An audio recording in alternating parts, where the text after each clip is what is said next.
Ya Rory, Gubernur Petahana Basuki Cahayapurnama sore tadi ini bertemu dengan Ketua Umum Partai Nasdem di gedung DPP Partai Nasdem Gondang Dia, Jakarta. Perbincangan begitu hangat tadi terjadi antara Ketua Umum Partai Nasdem dan juga Basuki Cahayapurnama selama kurang lebih 20 menit di kantor DPP Partai Nasdem Gondang Dia, Jakarta.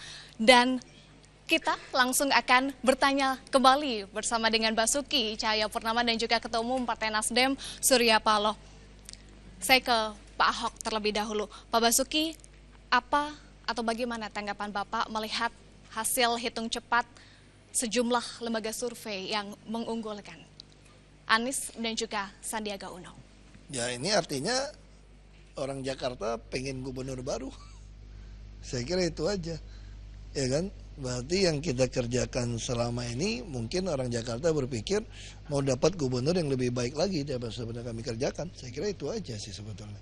Nah, dari hasil hitung cepat ini kan Pak Anies dan juga Pak Sandiaga Uno unggul. Sudahkah telepon salah satu di antaranya untuk mengucapkan selamat? Saya berusaha telepon Pak Anies, HP-nya nggak aktif semua. Ada 2 nomor yang saya punya. Jadi saya sudah WhatsApp saja ucapin selamat kepada beliau. Nah, saya sampaikan saya siap membantu untuk meneruskan membangun Jakarta yang gini. Sudah ada respon atau balasan dari Pak Anies? Aku lihat dulu ya. Boleh dicek dulu Pak. Kayaknya mana ini? Banyak amat ya, ini banyak banget. Aku cek dulu ya, bisa dicek kok. Mau dicek dulu pemirsa, ini apakah ucapan selamat dari Basuki Cahayapurnama sudah direspon oleh Pak Anies? Ternyata masih sibuk ya Pak ya. Ini saya kirim belum baca juga. Oke. Lalu jika Pak Anies nonton Metro TV, apa yang ingin disampaikan kepada Pak Anies atau Pak Sandiaga Uno? Ya saya mau ucapkan selamat untuk menjadi gubernur masa periode 2017-2022. Dan kami sisa 6 bulan sampai pelantikan Oktober akan bekerja dengan baik cepat. Nah semua data kalau beliau pengen tahu, kita kan memang open system, semua orang bisa lihat. Nah jadi setiap saat bisa datang, mau tanya apa kita akan bantu. Sehingga dalam 6 bulan ini supaya nyambungnya juga pas gitu. Saya kira itu. Oke, 6 bulan sisa masa bakti sebagai Gubernur DKI Jakarta bersama dengan Pak Jarod sebagai Wakil Gubernur DKI Jakarta. Apa program prioritas yang akan dikebut nih Pak dalam jangka waktu 6 bulan ini? Kita mau bereskan soal untuk sertifikasi dengan BPN. Sertifikasi BPN itu kita pengen semua orang Jakarta punya sertifikat tanpa perlu bayar BPHTB. Lalu kalau yang di atas 2 miliar dia boleh nunggak dulu. Nah yang kedua kita mau kejar untuk dapat e-katalog di dalam LKPP supaya toko bangunan itu bisa otomatis masuk e-katalog. Sehingga kita begitu ada pasukan merah sebagai pegawai harian lepas butuh bahan bangunan langsung beli. Nah kita pengen semua rumah kumuh di Jakarta itu mulai dikerjain. Ada bedah rumah yang belinya gampang dengan e-katalog. Nah yang ketiga tentu kita harapkan sudah ada berapa masyarakat tertarik rumahnya itu kerjasama dengan Pemda. Misalnya tanahnya 100 meter, nanti Pemda bangun apartemen, setengah jadi taman, setengah jadi apartemen, dia dapat 2,5 kali, berarti dapat 7 unit. Nah saya sudah dapat tuh 1 hektar sertifikat dari masyarakat di daerah Jakarta Barat yang tertarik menukar kawasan dia yang kumuh untuk menjadi apartemen dengan taman yang baik. Nah ini akan mengurangi, kita juga akan mengejar soal jamban, termasuk pengolahan air limbah. Nah kita juga akan mengejar LRT penugasan kepada PT Jakpro.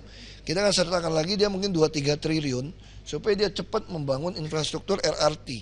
Sehingga nanti LRT sudah bisa kita lakukan dari Velodrome sampai ke Duku Atas. Nah juga termasuk dia akan bangun ITF. Nah ini model-model ini kita lakukan. Kita jangan kejar cepat seluruh Jakarta ini lampu LED terpasang semua. Nah saya kira itu yang kita kejar dengan yang bisa lakukannya. Oke. Pak Ahok, kalau transisi, kalau Pak Ahok kan tidak suka nih disebut transisi antara Pak Ahok namanya. atau saya sebut saja pola dialog nanti dengan calon gubernur baru Anies Baswedan, apa atau bagaimana pola dialognya nanti akan Iya sebetulnya kita terbuka saja. Kan kita sekda, dinas. Nanti kalau Pak Anies, Pak Sandi pengen tahu data, kami kan semua data kan open data. Jadi semua data kami siapapun masuk ke open data kami ini open data terbesar. Semua data kami terbuka. Sampai anggaran sampai gaji kami, operasional kami terbuka. Semua orang bisa lihat sebetulnya. Jadi nggak ada rahasia di DKI. Bahkan semua rapat kami diupload di YouTube. Nah, kita harapkan masyarakat bisa terus ikut. Pak Anies dan Pak Sandi bisa terbiasa juga, semua rapat-rapat penting itu ada di YouTube. Jadi tidak ada suuzon, ada kecurigaan di antara kita, bela si A, bela si B. Saya kira ini juga baik. Lalu ke Pak Surya, bagaimana Bapak menanggapi antara hubungan dengan Pak Ahok dan juga Pak Anies yang nampaknya saat ini sudah cair, dinamika yang sempat terjadi, polarisasi yang sempat terjadi nampaknya sudah cair, Pak Surya? Ya, tidak banyak yang mengetahui, tapi saya perlu mengambil kesempatan untuk memberitahukan sekaligus. Kedua mereka ini adik-adik saya. Ketika saya mendirikan organisasi kemasyarakatan Nasional Demokrat, mereka adalah dua-dua anggota deklarator. Ya, ini dia yang bertempur ini sesama Nasional Demokrat. Ya, yang satu Anies, yang terpilih menjadi gubernur sekarang adalah pembaca manifesto deklarasi Nasional Demokrat. Yang hadir di belakang Anies dan siap, itu adalah anggota deklarator namanya Ahok. Nah, saya melihat ini kompetisi di antara dua adik. Ya, saya ucapkan selamat pada yang menang dan saya bilang pada yang kalah selamat juga supaya di masa depan lebih baik lagi ke depan. Ya. Lalu Pak Ahok, apa nih harapan yang ingin disampaikan kepada Pak Anies dan juga Pak Sandiaga Uno untuk memimpin Jakarta sebagai gubernur dan wakil gubernur yang baru, meskipun belum resmi ya, menunggu masih rekapitulasi dari KPU? Ya, tentu kita harapkan Jakarta akan lebih baik, lebih cepat lagi. Sehingga semua impian visi misi saya selalu katakan kalau ada yang lebih baik dari saya, lebih cepat dari saya, ya jangan pilih saya sebetulnya. Supaya saya juga nggak usah capek-capek gitu. Nah, prinsip itu kan begitu. Kalau kita bisa temukan yang lebih baik dari kita jangan berebut sebetulnya. Itu aja saya kira. Kita harapkan dia harus lebih baik daripada yang saya lakukan. Nah. Lalu ke Pak Surya, Pilkada DKI memang akan usai dan dinamikanya sudah cair, tapi kita masih punya agenda politik lainnya, Pilkada serentak 2018, kemudian pemilu legislatif dan juga Pilpres 2019. Tidak dapat dipungkiri ada kemungkinan dinamika yang akan terjadi. Apa yang bisa dipetik dari perjalanan demokrasi Pilkada DKI Jakarta ini? Saya sudah katakan berulang kali, sekali lagi saya ingin ingatkan, kita mengambil hikmah pembelajaran bagi sistem demokrasi yang sedang kita miliki saat ini, di dalam proses yang terus menuju ke arah demokrasi yang lebih baik, lebih matang. Nah, di sana kita akan lebih banyak mengambil azas manfaat daripada sistem demokrasi ini. Nah, kalau kita tidak mengambil hikmah, belajar dari di mana kekurangan-kekurangan kita tidak akan maju-maju. Tapi saya yakin dan percaya, pikiran-pikiran yang mengarahkan kepada satu polarisasi, kecenderungan kepada hal-hal yang mendestruktifkan diri, tidak membesarkan semangat kekitaan, semakin hari semakin menurun. Kita akan melihat dan merasakan, menempatkan sikap optimisme kita, kepentingan nasionalisme kita pasti di atas segala kepentingan kelompok dan golongan.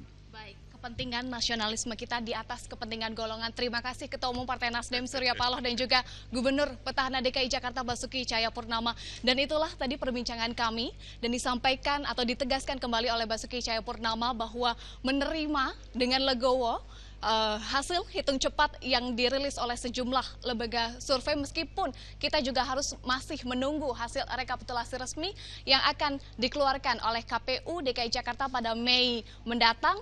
Dan ditegaskan kembali oleh Basuki Cahayapurnama, di sisa masa bakti 6 bulan ini akan terus bekerja mengabdi untuk rakyat DKI Jakarta. 6 jam pasca penutupan bilik suara di TPS, panitia pemungutan suara berangsur mendatangi pusat tabulasi formulir C1 agar hasil penghitungan suara dapat dipantau langsung di situs KPU. Dan untuk mengetahui sejauh mana proses rekapitulasi, kita sudah langsung bergabung dengan Reza Ardiansyah di Hotel Bidakara, Jakarta Selatan. Reza, sudah berapa TPS yang menyerahkan formulir C1 sejauh ini? Maria, berdasarkan data yang bisa kita lihat di situs pilkada2017.kpu.go.id, ada 15 TPS yang sudah dimasukkan oleh para petugas sebagai bukti rekapitulasi formulir C1 yang telah selesai dihitung pada siang tadi. Ini masih jauh dari nilai keseluruhan TPS yang ada di seluruh DKI Jakarta, yaitu sebanyak 13.034 TPS. Dan semuanya dapat dilihat langsung di situs kpu.go.id yang juga tampak di ruangan ini. Selain jumlah TPS yang telah dimasukkan, ada juga hasil perolehan suara yang berupa diagram lingkaran dan bisa kita pantau secara langsung melalui situs yang tadi saya sebutkan.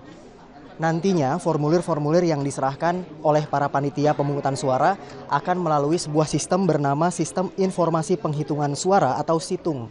SITUNG inilah yang menjadi acuan bagi para PPS dan PPK untuk menyerahkan formulir C1 dan nantinya akan menjadi basis data untuk mengetahui secara real time atau tepat waktu seberapa akurat penghitungan suara yang tadi telah dilakukan pada siang hari. Nantinya formulir C1 ini akan dikumpulkan dan kemudian melalui beberapa tahap sebelum nantinya pada tanggal 29 April disahkan pada tingkat provinsi.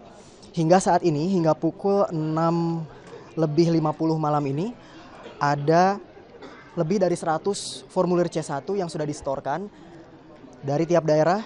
Di Jakarta Timur ada 2 kelurahan yang sudah menyerahkan, kemudian di Jakarta Pusat dan Jakarta Utara belum menyerahkan sama sekali. Dari Jakarta Barat ada 4 kelurahan yang sudah menyerahkan formulir C1-nya. Demikian pula dengan Jakarta Selatan yang juga sudah melaporkan 4 formulir C1 yang nantinya akan diinput oleh petugas yang berjumlah lebih dari 100 orang ini. Komisioner KPU yang sempat saya wawancara menyatakan bahwa tenggat waktu untuk memasukkan data-data ini adalah selama 24 jam. Artinya besok sore ditargetkan seluruh data dari formulir C1 sudah bisa dilaporkan melalui situs pilkada2017.kpu.go.id. Formulir C1 ini, Maria, adalah berkas yang berisi hasil penghitungan suara dari setiap TPS. Di Pilkada Putaran 2 DKI Jakarta kali ini ada 13.034 TPS yang ada di 44 kecamatan dan 261 kelurahan. Maria. Baik, laporan langsung dari Hotel Bidakara Jakarta Selatan, Reza Ardiansyah, terima kasih.